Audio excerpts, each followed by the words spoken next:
Are you afraid of unschooling? Do you like some things you've heard about it, but you've heard some other things too, like it's a free for all, or you've heard other homeschoolers sound really judgy about those parents who unschool, or you're just afraid you're going to ruin your kids and they'll never be successful? I have heard it all.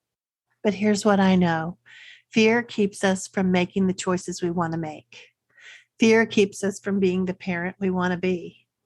Fear keeps us from rocking the boat and encourages us to play small. Fear keeps us from living the life we want to live. And all those fears you have about unschooling, they're coming because you just don't have accurate information about how unschooling works. I'm Sue Patterson, and this is the Unschooling Mom to Mom podcast. I unschooled all three of my kids, and it looked really different for each one because that's a key component of unschooling, truly individualizing the learning process. When you learn more about how unschooling works, you can see how this really individualized approach is the most logical way to homeschool. And as somebody pointed out to me this morning, because she'd been listening to my podcast, all that money you'd spend on curriculum could be used for diving into kids' interests and exploring the world as a family. I loved hearing that because that's exactly how it works. I have a lot of resources to help you dive deeper and get the confidence you're looking for. I'll put them in the show notes. And I always say this because it's true. You really don't have to figure this out on your own. You don't have to do this alone. So let's unpack some of this because I really think it could change the course of your life. When we decide we want to unschool our kids, it's sometimes startling how many fears we have to wade through to get there.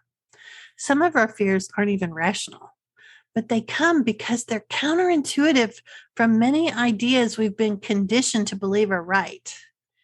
If you have a problem overcoming your own fears about unschooling, or if you seem to conquer them only to have them pop up again at the slightest bump in the road, it's time to do a little deeper diving. Lots of people write about how unschooling makes sense, but until we do our own legwork and think about why we are feeling some of these obstacles, we can't get to that sweet spot. If your goal is to happily, successfully unschool, where kids can thrive and parents can move through their world without second guessing and mini panic attacks, you have to do more than read what others write about unschooling. You have to look inward and shine some light on those fears you have. It's not always the easiest approach, but you'll be glad you took the time to do it.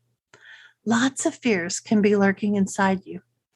You'll need to identify what your big fears are and shine a little light on them. After decades of talking with parents and working on my own fears raising three kids, here are a few that may be holding you back. Maybe you're worried they won't learn what they need to be functioning adults. When kids and parents are living lives together, kids see what's necessary to function as an adult. So often, parents wish they had time to show the kids various life skills.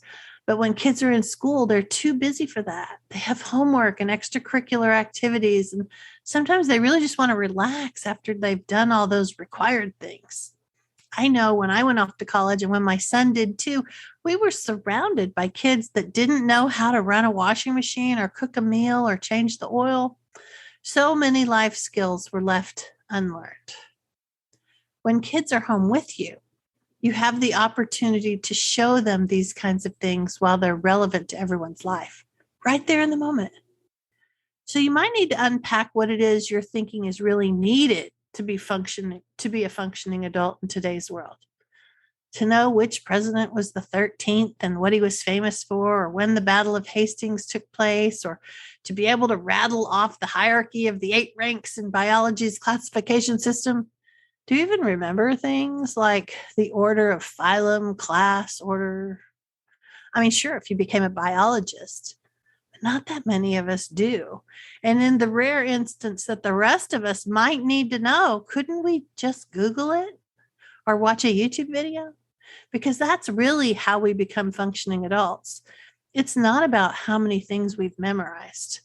It's about how we figure out and problem solve when we want to know something more or improve some skill. Maybe you're worried they'll never learn to read well or do math or understand history. Well, I'm sure you've heard me say this before, but it bears repeating. Humans are hardwired to learn. We love it. We like challenges.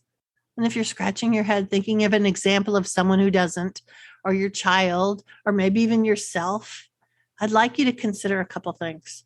Sometimes kids have been told by schools to shelve their interests and curiosities so often that that becomes the norm. It's not unusual for a person to move away from something that they're constantly told not to do. But that spark is still in there. And it may take a little time to fuel it, but it can grow. When given the proper environment, it always does. Also, it's a myth that children have to be taught all these things.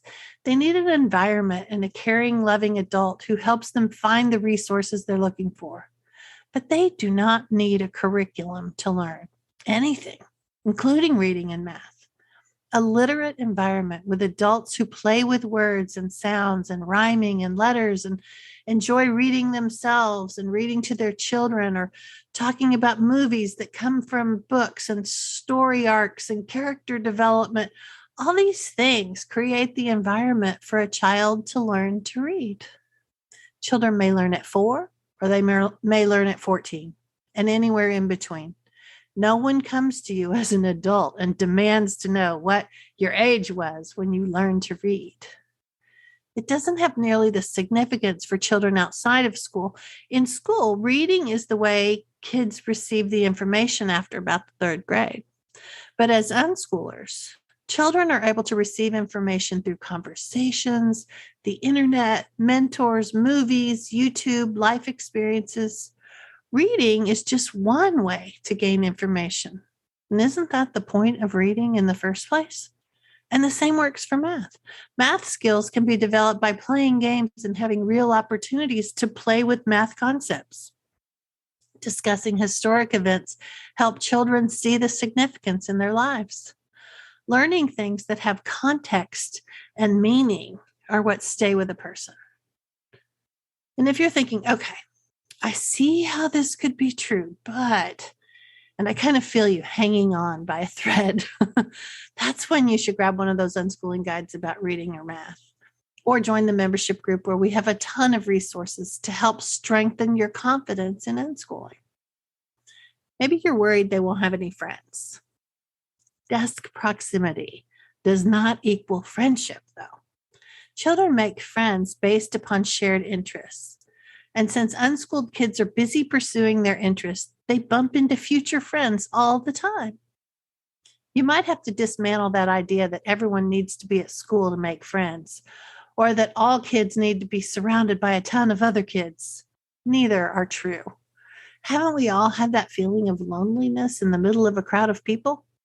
Crowds do not equal friends. And kids, all humans, have varying degrees of desire to be around other people. Unschooling allows kids to tune into what they really like, what fits their personality. And then parents can help them get their needs met without having to sit in a desk at a school or at home for 5 days a week. Maybe you're worried that your choice is going to screw up their career options. Well, unschoolers around the world are proof that this isn't true, because they got off that education conveyor belt and spent time learning their own interests and preferences. They're in a much better position to know themselves and what field calls to them. They're not unduly influenced by school or parental pressures so that they don't end up with a college degree in something they don't even enjoy. Does that sound familiar to anyone? Additionally, college admission offices, as well as employers, are happy to see someone break out of the cookie cutter existence where every applicant looks like the next. Unschooled kids' lives are vibrant and exciting, filled with unique experiences that they bring to the table. Because they've had adults in their world throughout their childhood, they haven't formulated an us against them mentality. So they often interview really well. Maybe you're worried that they'll hate you when when they're grown for taking this unconventional route. What if it's wrong? Ah, my mom used to call that the what if game. It can immobilize you. It's better to move in the direction of connecting and tuning into your child, helping them get their needs met, their curiosities explored. This will strengthen that connection between you and your child because we all just want to be heard. And when you, as the parents, are actually listening to your child, they feel valued and they're not going to experience the resentment about the choices that you're taking. Also, nothing is in stone. When you continue to listen to your kids, you're modifying and creating an environment that fits them, and you're helping them figure out where they fit into the world.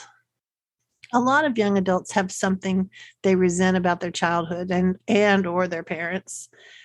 And when I talked to 75 young people who lived a life without school for my book, Homeschooled Teens, they were grateful that their parents gave them a happy childhood where they were free to roam and explore and grow at their own pace. So, if you have fears about choosing to unschool, hopefully this podcast can give you some reassurance. If nothing else, it can let you know that you're not the only one who has had fears like this.